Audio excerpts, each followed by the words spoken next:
अंतरिक्ष विज्ञान के इतिहास में आज का दिन सुनहरे अक्षरों में दर्ज हो गया है। मानवता ने एक बार फिर साबित कर दिया है कि आसमान की कोई सीमा नहीं होती। 54 साल के लंबे इंतजार के बाद नासा के आर्टेमिस 2 मिशन के चारों जाबाज अंतरिक्ष यात्री चंद्रमा की दहलीज को छूकर सुरक्षित धरती पर लौट आए हैं। क्या आपने कभी सोचा है कि जब कोई यान ध्वनि की गति से 33 गुना तेज रफ्तार से अंतरिक्ष से गिरता है तो उसके भीतर बैठे इंसान क्या महसूस करते होंगे? आज सुबह 5:37 पर प्रशांत महासागर में एक ऐसी ही चकाचौंध देखी गई जिसने 1970 के अपोलो युग की यादें ताजा कर दी।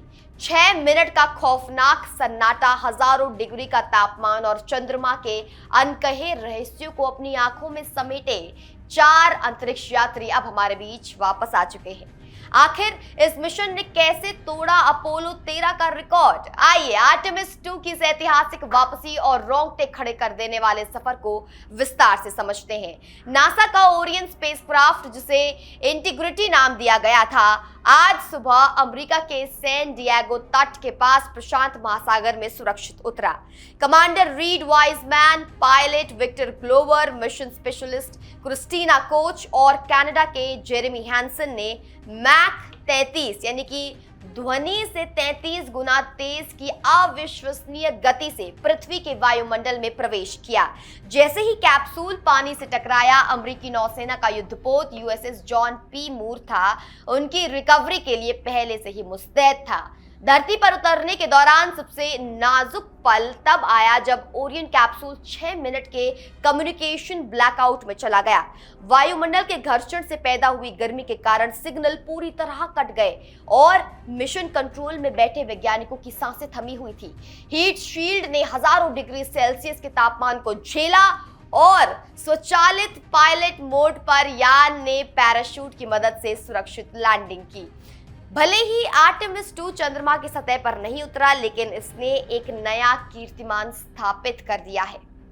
इस चालक दल ने पृथ्वी से 2,52,756 मील यानी कि 4,06,771 किलोमीटर की दूरी तय की, जो मानव इतिहास में पृथ्वी से अब तक की सबसे लंबी दूरी का रिकॉर्ड है।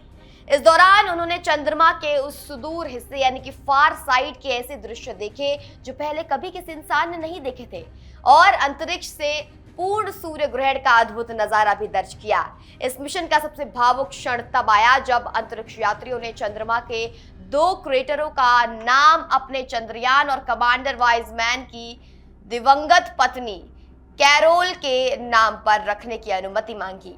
1 अप्रैल को फ्लोरिडा से शुरू हुआ यह सफर केवल एक रिकॉर्ड नहीं, बल्कि ये चंद्रमा पर एक स्थायी बेस, लूनर बेस बनाने की दिशा में पहला और सबसे महत्वपूर्ण कदम है। आर्टेमिस 2 की सफलता ने रास्ता साफ कर दिया है कि अब मनुष्य केवल चंद्रमा के पास से गुजरेगा नहीं, बल्कि जल्द ही उसकी सतह पर कदम भी रखेगा। यह मिशन विज्ञान की जीत और इंसान के कभी न थकने वाले जज्बे की कहानी है।